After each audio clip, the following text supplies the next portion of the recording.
Hello, this is Terry Brown, and I'm the instructor for this course. Today's topic is the unique challenges foster parents face.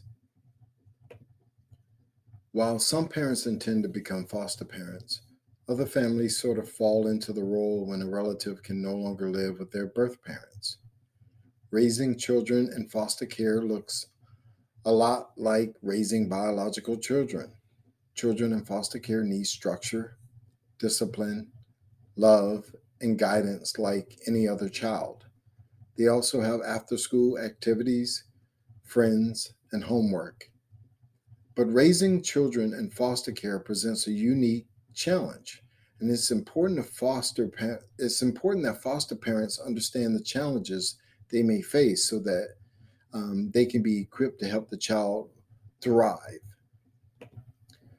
Foster parents must go through an extensive licensing process. The process varies by state, but in most cases, foster parents must attend classes, complete a home study, and ensure their homes meet licensing standards. Background checks are likely to be part of the requirements. Foster parents may also need to provide references from people who can attest that they're able to give a child a stable, loving home. There's a home inspection that's often done. The home inspection is an important part of the process. Homes need to meet specific safety standards. Depending on the state, a fire marshal may conduct an inspection as well. If a home doesn't meet specific requirements, repairs may need to be made to the home. Getting bigger windows or replacing railings to meet the minimum standards can be quite costly. Most foster families find it difficult to plan too far into the future because there's so much uncertainty about a child's living situation.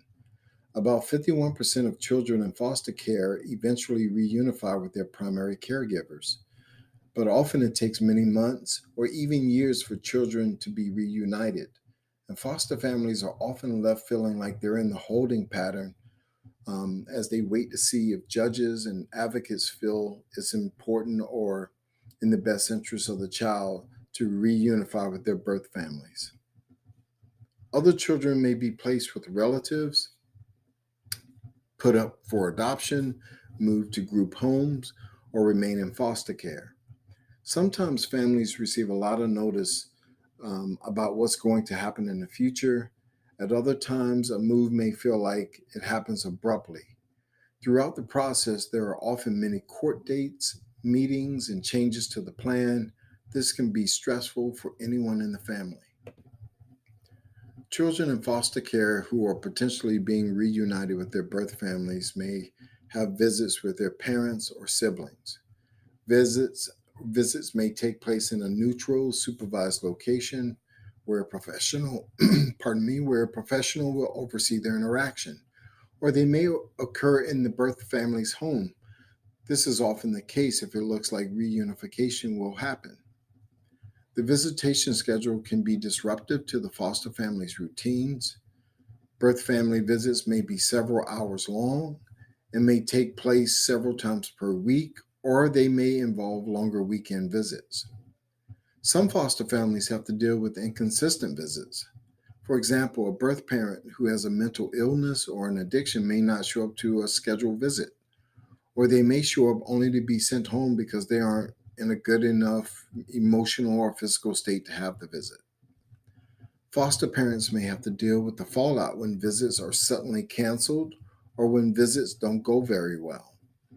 They may also have to help the kids deal with an emotional roller coaster they experience when visits do go well. Saying goodbye to birth parents until the next visit can be very difficult. Foster parents may be responsible for transporting kids to their visits, and the visitation schedule may change often with little notice. Rules and regulations for foster parents vary by state, but the rules can be quite restrictive for some foster families. They may take some it may take some getting used to. For example, medication and alcohol may need to be stored in locked cabinets. Children in foster care may not be allowed to go on boats or attend overnight visits at other people's homes.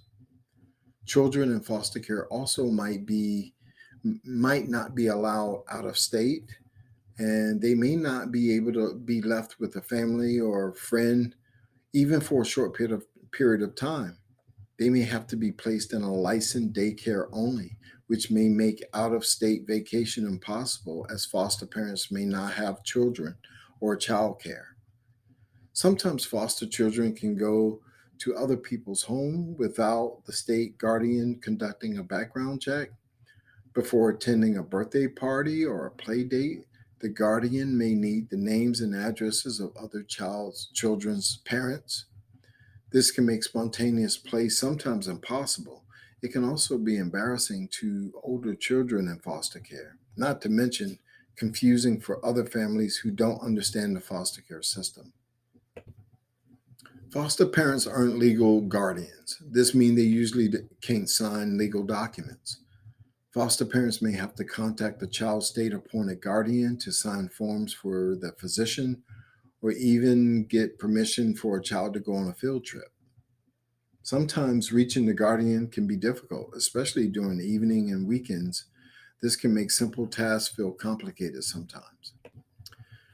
Many children in foster care have special needs that require frequent appointments. Speech therapy, occupational therapy, medication management, and psychotherapy are just a few types of treatment children may require.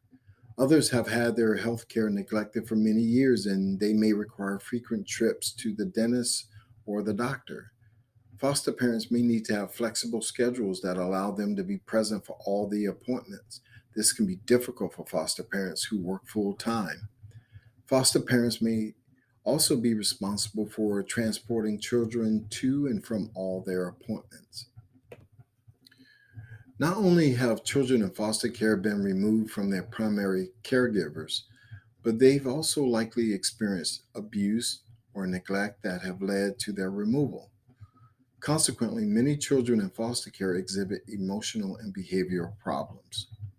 Children in foster care may require special discipline strategies or therapeutic interventions to help them manage their emotions and their behavior.